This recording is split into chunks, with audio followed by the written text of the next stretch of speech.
창세기 15장. 이후에 여호와의 말씀이 환상 중에 아브람에게 임하여 이르시되 아브람아 두려워하지 말라. 나는 내 방패요 너의 지극히 큰 상급이니라. 아브람이 이르되 주 여호와여 무엇을 내게 주시려 하나이까. 나는 자식이 없사오니 나의 상속자는 이 다메섹 사람 엘리에셀이니이다. 아브람이 또 이르되 주께서 내게 씨를 주지 아니하셨으니 내 집에서 길린 자가 내 상속자가 될 것이니이다.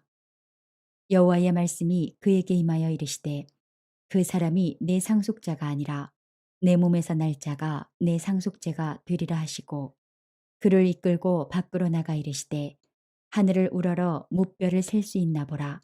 또 그에게 이르시되 내 자손이 이와 같으리라. 아브람이 여호와를 믿으니 여호와께서 이를 그의 의로 여기시고 또 그에게 이르시되 나는 이 땅을 내게 주어 소유를 삼게 하려고 너를 갈대아인의 우르에서 이끌어낸 여호와니라. 좋은 날입니다. 성령님께서 오늘도 여러분들의 심령 가운데 큰 은혜와 평강으로 함께하여 주시기를 주님의 이름으로 축복합니다. 우리는 지금 하나님께서 쓰시는 삶에 대해서 함께 공부하고 있습니다. 성경 인물들을 하나씩 하나씩 조명해 보면서 하나님께서 쓰시는 사람들의 삶의 특징은 어떠한지, 또 그들의 모습은 어떠한지, 이런 부분들을 모델링하면서 우리가 이 시대 가운데 하나님께 쓰임 받으려면 어떻게 살아야 되는가, 이런 부분들을 같이 한번 돌아보고 있습니다. 오늘은 아브라함에 대해서 공부하면서 그 세 번째 믿음에 대한 주제를 가지고 함께 은혜를 나누기를 원합니다. 자, 아브라함 하면 우리가 무엇이 먼저 생각납니까? 네, 믿음 혹은 믿음의 조상, 이런 이야기가 먼저 떠오를 것입니다. 아브라함은 굉장히 중요한 인물이에요. 창세기도 총 50장 가운데 10장이 아브라함에 대해서 다루고 있고, 또 우리가 보통 믿음장이라고 그렇게 이야기하는 히브리서 11장에서도 총 12구절에 걸쳐서 아브라함에 대해서 또 그의 믿음에 대해서 묘사하고 있는 내용들을 우리가 살펴볼 수 있습니다. 뿐만 아니라 기독교뿐만 아니라 유대인들 그리고 또 무슬림들에게도 아브라함은 믿음의 조상이다, 그렇게 알려져 있고 믿음의 표상으로 보통 굉장히 존경받는 인물로 묘사되어지고 있습니다. 자, 그럼 우리가 이렇게 한번 생각해 볼 필요가 있어요. 무엇이 아브라함으로 하여금 그렇게 믿음의 조상이라 불릴 정도로 어떤 삶을 살았는가, 이런 부분들을 우리는 한번 살펴볼 필요가 있겠습니다. 창세기 15장 말씀을 우리가 오늘 같이 공부해 볼 텐데요. 창세기 15장은 믿음에 대해서 이야기할 때 반드시 언급하고 지나가야 되는 장입니다. 사도 바울 역시 믿음에 대한 부분들을, 그 교리를 설명할 때 언급하고 반드시 인용했던 그런 장이 바로 창세기 15장입니다. 그럼 우리가 한번 본문을 들어가 보도록 합시다. 창세기 15장 1절부터 3절 말씀입니다. 이후에 여호와의 말씀이 환상 중에 아브라함에게 임하여 이르되 아브라함아 두려워하지 말라. 나는 내 방패요 너의 지극히 큰 상급이니라. 아브라함이 이르되 주 여호와여 무엇을 내게 주시려 하나이까. 나는 자식이 없사오니 나의 상속자는 이 다메섹 사람 엘리에셀이니이다. 아브라함이 또 이르되 주께서 내게 씨를 주지 아니하셨으니 내 집에서 길린 자가 내 상속자가 될 것이니이다. 자, 여러분, 사람은 누구나 절망과 또 두려움에 빠질 때가 있습니다. 위대한 믿음의 조상이라고 이야기하는 아브라함도 그의 삶 가운데 절망과 두려움에 빠졌다라고 오늘 본문은 지금 이야기하고 있습니다. 우리가 예수님을 처음 믿으면 우리의 심령 가운데는 기쁨이 찾아옵니다. 또 우리의 심령 가운데 성령으로 충만해집니다. 그러나 얼마 가지 않아 우리가 때로는 걱정하게 되고 또 염려하게 되고 때로는 두려움에 휩싸일 때가 종종 찾아오곤 합니다. 언제 그렇습니까? 우리가 하나님께서 약속하신 하나님의 약속이 성취되어지지 않을 때 우리가 염려와 근심 가운데 빠집니다. 또 상황과 환경이 여전히 어떤 인간적으로 기대할 수 없는 그런 상황 가운데 있을 때, 혹은 한계에 부딪혔을 때, 이런 때 우리 믿음은 흔들리게 되고요. 우리 매사에 걱정이 또 염려가 찾아올 때가 있습니다. 자, 오늘 1절은 이렇게 이야기하고 있습니다. 아브라함아, 두려워하지 말아라. 자, 아브라함은 지금 어떤 상태에 있었습니까? 절망하고 또 두려운 상태 가운데 있었습니다. 왜 그렇죠? 네, 14장에 보면 이런 이야기가 있습니다. 그의 조카 아브라함, 비록 아브라함의 마음을 아프게 했던, 그래서 그를 떠났던 조카 롯이었지만 그가 있던 소돔이 메소포타미아에 있는 엘람 왕 구돌라오멜과 또 그의 연합군에 의해서 점령당합니다. 그리고 전쟁 포로로 되어서 끌려가는 그런 사건들이 나오죠. 자, 아브라함은 그가 직접 훈련시킨 318명의 그의 종들과 함께 그들의 본진에 들어가 그들을 롯과 또 모든 약탈한 것들을 아주 영웅스럽게 구출해오는 그런 사건이 14장에 묘사되어 있습니다. 그 대단한 승리의 사건이고 아주 큰 그런 전쟁에서의 승리의 이야기였지만, 그런데 그 이후에 15장이 나오는데 이 15장에서는 바로 그때의 아브라함의 심령의 상태가 이러했다라고 이렇게 묘사하고 있는 것입니다. 어떤 마음의 상태였다라고요? 그는 마음 가운데 두려움에 휩싸여 있는 그런 상황이었습니다. 이유가 무엇이었을까요? 많은 학자들이 이야기하는 것은 첫 번째는 당시 메소포타미아에 있는 강국이었던 엘람 왕 구돌라오멜이 다시 그를 반격해올 수 있는 가능성이 충분히 있었다라고 그렇게 이야기합니다. 전쟁 후에 보복에 대한 두려움이 있었던 것이죠. 또 두 번째는 그런 상황에서 아브라함에게는 하나님께서 비록 약속은 주셨지만 여전히 자식이 없는 그런 상태입니다. 자식이 태어날 수 있는 기미가 보이지 않습니다. 그리고 이미 그의 나이도 고령이 되었습니다. 멸족당할 수 있는 위기가 된 거예요. 자기 혼자 죽고 나면 하나님의 약속은 이제 온데간데 없고 또 자신의 후사도 결국 자신이 대를 이을 수 없는 그런 상황에 처해지게 된 것입니다. 그 당시 아브라함은 그로 말미암아서 절망하고 또 두려워하는 그런 마음에 휩싸이게 되었다라고 오늘 본문은 배경을 설명하고 있습니다. 자, 하나님께서 그런 아브라함에게 찾아오십니다. 그리고 그 아브라함에게 하나님께서 임하셔서 말씀하십니다. 뭐라고 말씀하십니까? 1절에 두려워하지 말아라. 나는 내 방패요 너의 지극히 큰 상급이니라. 그렇게 이야기하고 있어요. 뭘 이야기합니까? 하나님께서 아브라함에게 찾아오셔서 내가 너의 보호자가 될 것이다. 내가 너를 어떤 위험과 어려움 가운데서 지켜줄 것이다. 또 내가 너의 상급이 되어줄 것이다. 라고 그렇게 주님께서 말씀해 주십니다.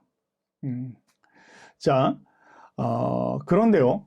참 하나님께서 그런 아브라함에게 찾아오셔서 이렇게 약속해 주시고 또 이렇게 위로해 주시지만 때로 사람의 심령이 두려움 가운데 휩싸여 있을 때, 또 걱정 가운데 휩싸여 있을 때, 또 초조함 가운데 있을 때, 그때는 하나님의 말씀도 잘 들리지 않는 것 같아요. 하나님의 말씀도 이렇게 튕겨나가는 것 같습니다. 왜 그렇게 이야기합니까? 2절에 아브라함이 뭐라고 이야기하냐면요, 이렇게 이야기하고 있습니다. 아브라함이 이르되 주 여호와여 무엇을 내게 주시려고 합니까? 나는 자식이 없습니다. 이렇게 이야기하고 있습니다. 뭘 이야기합니까? 나는 자식이 없사오며 라는 것은 직역하면 나는 지금 자식 없이 늙어 죽어가고 있습니다. 이렇게 했다는 거, 이렇게 이야기했다는 겁니다. 아브라함이 불평하고 있는 거예요. 아브라함이 걱정 가운데 염려 속에서 하나님 앞에 투덜거리면서 불평하고 있는 것입니다. 또 8절에 보면 이렇게 이야기되고 있어요. 내가 이 땅을 소유로 받을 것을 무엇으로 알겠습니까? 정착할 땅이 없다는 것입니다.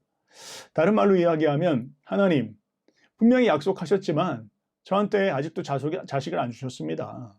저는 이렇게 아마 그냥 늙어 죽는 것 같습니다. 후손에 대한 약속 성취 안 될 것 같습니다. 이런 염려가 있었다는 것이죠. 또 하나님 분명히 땅에 대한 약속도 주셨습니다. 그러나 저는 여전히 이렇게 어디에도 정착할 곳 없이 여기저기 떠돌아다니고 있고 내일이면 또 다시 저들이 공격해와서 죽을 수밖에 없는 그런 처지가 되는 것 같은데 주님, 하나님 분명히 약속하신 게 맞습니까? 이렇게 염려하면서 근심하면서 불평했던 내용들을 적고 있습니다. 근데요, 아브라함은 거기서 더 나아가서 이렇게 이야기하고 있습니다. 2절 3절에 보면 주께서 내게 씨를 주지 아니하셨으니 나의 상속자는 내 집에서 길린 이 다메섹 사람 엘리에셀이니이다. 그렇게 이야기하고 있어요. 뭘 이야기합니까? 내 몸에서 나는 사람이 아니라 내가 집에서 키운 나의 종, 이 엘리에셀이 나의 후사가 될 것입니다. 저는 그렇게 해야 될 것 같습니다. 그렇게 이야기했다는 것이죠. 뭐 나쁜 의도는 아닙니다. 그러나 그것이 하나님의 뜻은 아니었습니다. 우리가 종종 그럴 때가 있죠. 우리 인간적으로 궁리할 때가 있습니다. 하나님이 말씀하신 건 분명히 아닌 것입니다. 그러나 내가 인간적으로 생각하기에 내 뜻 가운데에서 이게 옳다라고 생각되어지는 것을 판단하며 나아갈 때가 있습니다. 왜요? 두려움 속에서, 초조함 가운데서 그럴 때가 있는 것이죠. 자, 그런데요. 오늘 그 다음 말씀 4절, 5절은 굉장히 중요한 이야기를 하고 있습니다. 우리 인생 가운데 이런 절망감이 찾아올 때, 우리의 상황 속에서 두려움이 우리의 심령을 붙잡고 있을 때 어떻게 하면 그 절망과 두려움에서 벗어날 수 있을까에 대한 부분들을 오늘 4절과 5절은 이야기하고 있습니다. 읽겠습니다.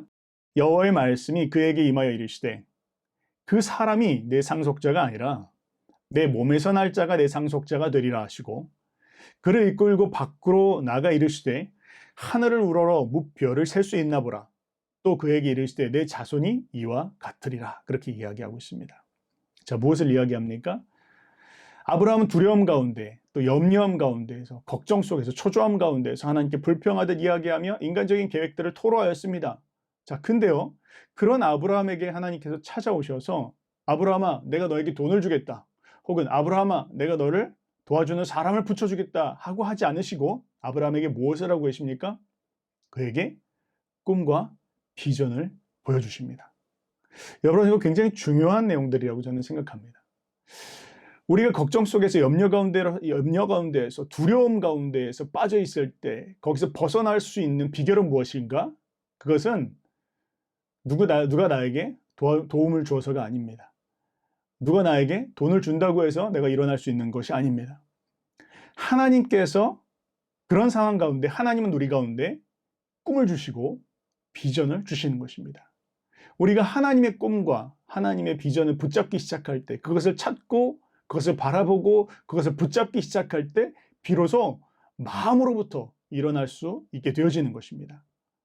때문에 하나님께서는 우리에게 그냥 쉽게 문제를 풀도록 상황을 열어주시지 않습니다. 돕는 사람을 붙여주시지 않습니다. 때로는 재정적인 어려움 가운데 있다 할지라도 그것을 그냥 풀어주지 않으십니다. 대신 하나님은 우리의 심령 가운데 하나님의 꿈을 보여주시고 하나님의 비전을 보게 해주시는 것입니다.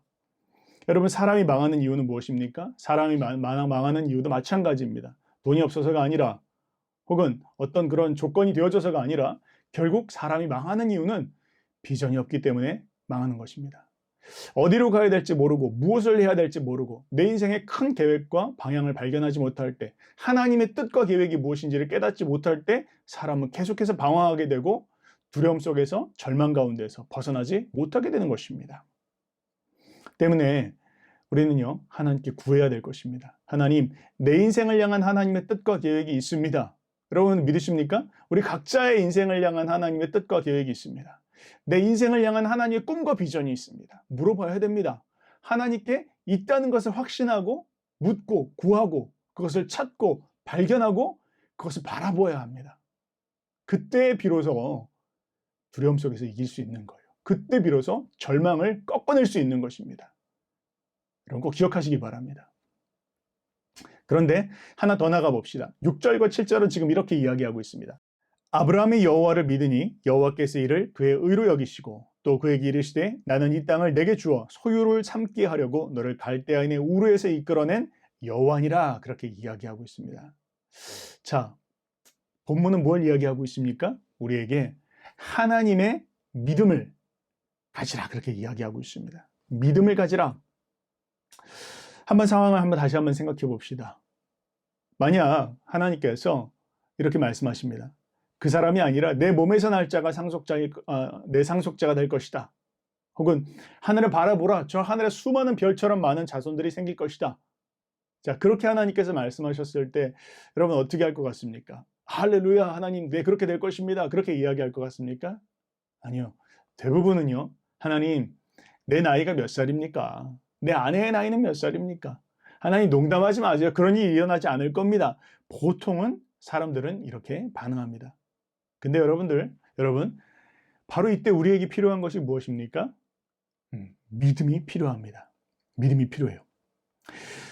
우리 가정에 보면 벽에 전기가 흘러갑니다. 보이진 않지만 220V 전기가 흘러가고 있습니다. 그러나 그 전기가 흘러가고 있지만 우리가 거기에 콘센트를 꼽지 않으면 절대로 아무 일이 일어나지 않습니다. 마치 그와 같습니다. 우리의 인생을 향한 하나님의 크고 놀라운 계획이 있습니다. 그러나 우리가 그것을 믿음을 써서 연결하지 않으면 그 위대한 꿈과 계획도 우리의 삶 가운데 성취되어지지 않는다는 것을 우리는 기억할 필요가 있습니다. 다시 말하면 우리가 하늘의 수많은 별과 같은 하나님의 꿈과 계획을 바라봅니다. 그걸 바라볼 때 우리는 걱정 가운데, 염려 가운데, 두려움 가운데 이길 수 있습니다. 일어날 수 있습니다. 그런데 그때 바라본 후에 우리가 무엇을 해야 할 것이냐? 그것을 바라보면서 받아들이는 것, 믿는 것, 수용하는 것, 그것이 굉장히 중요하다라고 이야기할 수 있습니다. 대부분의 사람들은 그때 인간적인 생각 가운데에서 멈춰버립니다. 그러나 우리가 여기서 아브라함의 태도에서 배워야 될 것은 무엇이냐면 그는 믿었다라는 거예요. 여러분, 아브라함의 나이가 몇 살이었어요? 80세였습니다. 사라의 나이는 70세였습니다. 생물학적으로 봤을 때 자녀를 가질 수 있는 확률은 0%입니다. 만약 아브라함이 병원에 갔다면 오늘날처럼요. 그럼 아마 당장 단념하고 나왔을 것입니다. 자, 그런데요. 보편적인 사람들이 주님 제가 이런 나이에 아이를 낳을 수 있겠습니까? 라고 이야기할 때 그때 아브라함은 믿음을 가졌다라는 거예요.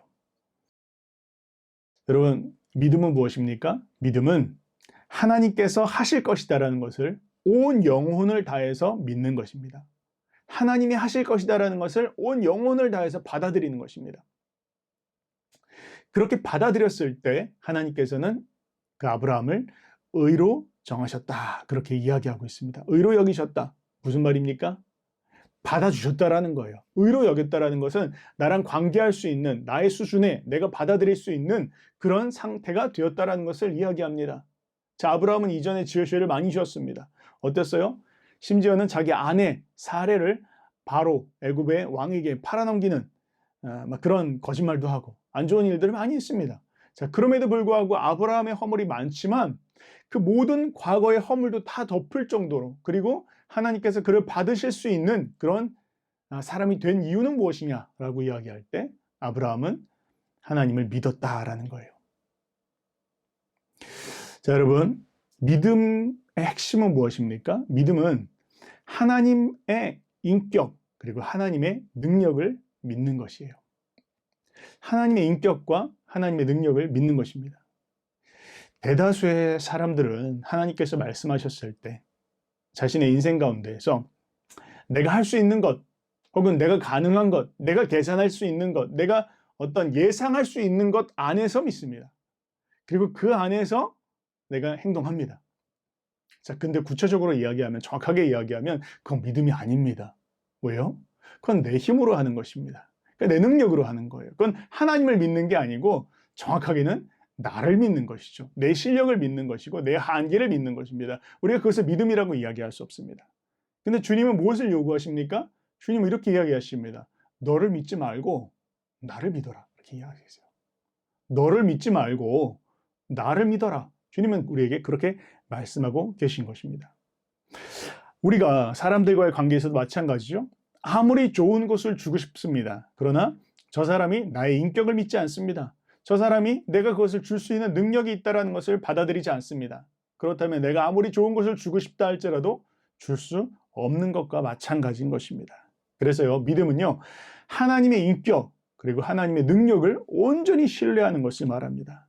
여러분, 우리가 베드로의 이야기 잘 알고 계실 것입니다. 예수님께서 물 위를 걸었을 때 베드로에게 이야기하셨습니다. 내게로 와라.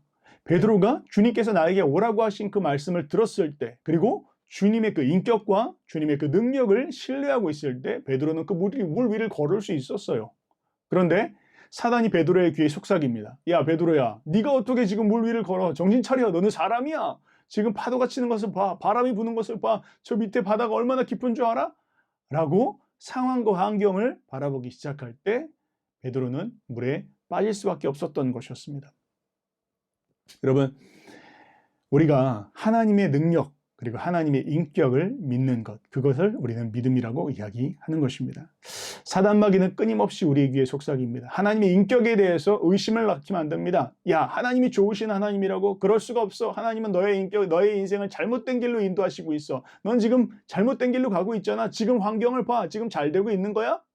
이렇게 끊임없이 의심을 넣습니다. 하나님이 좋으신 하나님이 아니라고 이야기합니다. 또 하나님의 능력에 대해서 의심을 품게 만듭니다. 야, 지금 세상에 어떤 때인데 하나님께서 일하시겠어? 하나님은 지금 너의 상황 가운데 절대로 일하실 수 없어. 개입하실 수 없어. 이렇게 마귀는 우리의 삶 가운데에서 하나님의 인격에 대해서, 하나님의 능력에 대해서 의심을 넣습니다. 그러나 그때 우리는 하나님의 꿈과 하나님의 비전을 바라보아야 할 것입니다. 그리고 그것을 말씀하신 그 뒤에, 그 말씀 뒤에 계신 하나님, 그분의 인격, 그분의 능력, 나를 향해서 선한 계획을 갖고 계신 좋으신 하나님, 그리고 전능하시고 전지하신 하나님, 그 하나님께서 나에게 말씀하신 것이다 라는 것을 전적으로 수용할 때 우리가 믿음을 경험할 수 있는 것입니다. 로마서 4장 17절은 이렇게 이야기하고 있습니다. 기록된 바 내가 너를 많은 민족의 조상으로 세웠다 하심과 같으니 그가 믿은 바 하나님은 죽은 자를 살리시며 없는 것을 있는 것으로 부르시는 이시니라, 그렇게 이야기하고 있습니다. 아브라함은 어떤 하나님을 믿었다고요? 그가 믿은 바 하나님은 죽은 자를 살리시는 하나님, 없는 것을 있는 것으로 부르시는 하나님, 그 하나님을 믿었다는 것입니다. 여러분, 아브라함이 믿는 하나님이 우리 하나님이십니다. 저와 여러분들의 하나님은 바로 이 아브라함이 믿는 죽은 자를 살리시는 하나님이시며 없는 것을 있는 것으로 부르시는 하나님이십니다. 또한 18절은 이렇게 이야기하고 있습니다. 아브라함이 바랄 수 없는 중에 바라고 믿었으니 이는 내 후손이 이와 같으리라 하신 말씀대로 모든 민족의 조상이 되게 하려 하심이라, 그렇게 이야기하고 있어요. 자, 아브라함 자식도 없습니다. 이미 100세가 다 된 노인입니다. 그런데 그가 스스로 하나님께서 그에게 이야기하시기를 많은 조상의 아버지다. 사라는 그 나이가 90이었습니다. 그런데 많은 자손들의 주인이 되어질 것이다 라고 그렇게 주님께서 이름을 다시 지어주셨습니다. 사람들은 그를 더러 미쳤다라고 이야기를 하였습니다. 그럼에도 불구하고 아브라함은 어떻다고요? 인간적으로는 바랄 수 없는 것이었지만 바라고 믿었다. 왜? 나에게 말씀하신 이 하나님은 죽은 자를 살리시는 하나님이시고 없는 것을 있는 것처럼 부르시는 하나님이라는 것을 그는 그 인격을 믿었고 그 능력을 신뢰했기 때문입니다. 여러분, 조금 더 나가서 믿음에 대해서 말씀하신, 예수님께서 말씀하신 부분들을 한 구절 보고 오늘 설교를 마무리하려고 합니다. 마가복음 11장 22절, 23절은 이렇게 이야기하고 있어요. 예수께서 그들에게 대답하여 이르시되 하나님을 믿으라. 내가 진실로 너희에게 이르노니 누구든지 이 산더러 들려 바다에 던지라 하며 그 말하는 것이 이루어질 줄 믿고 그 마음에 의심하지 아니하면 그대로 되리라. 그렇게 이야기하고 있어요. 자, 예수님께서 하나님을 믿으라 그렇게 말씀하셨습니다. 직역하면 근데 뭐라고 우리가 보통 직역을 하면 어떻게 풀이할 수 있냐면요. 너희는 하나님의 믿음을 가져라 그렇게 이야기할 수 있습니다. 좀 더 풀면 하나님의 믿음을 소유해라, 가져라 그렇게 이야기하고 있어요. 자, 하나님의 믿음, 뭘 이야기합니까? 이것은 그냥 내 수준에서의 믿음을 이야기하는 게 아니에요. 내가 내 수준에서 내가 기대할 수 있고 내가 바라볼 수 있는 한계에서의 믿음을 가지라는 게 아니고 전능하신 하나님께서 주님이 말씀하시기를 뜻을 세우시고 내가 이 일을 행하겠다라고 이야기했을 때 하나님께서 의심하실까요? 하나님께서 염려하실까요? 내가 이 일이 되어질까 안 되어질까 하나님 근심하실까요? 아니죠. 전능하신 하나님, 전지하신 하나님은 뜻을 세우시고 내가 이 일을 행하겠다 하시면 하나님은 그 일을 이루시는 분이십니다. 그런데 주님이 뭐라고 말씀하시냐면 너희가 그 믿음을 가지라는 거예요. 그 믿음을 소유하라고 그렇게 이야기하고 있습니다. 자, 어떻게 할 수 있습니까? 어떻게 하면 그 하나님의 믿음을 우리가 소유할 수 있습니까? 방법은 우리가 하나님을 아는 것입니다. 그래서 우리가 하나님의 말씀을 연구하는 것이죠. 그래서 우리가 하나님의 말씀을 읽는 것입니다. 여러분, 하나님의 말씀을 읽을 때 우리에게 믿음이 자라납니다. 하나님의 말씀 안 보고요, 계속해서 믿음만 달라고 이야기한다고 해서 결코 믿음이 생기지 않습니다.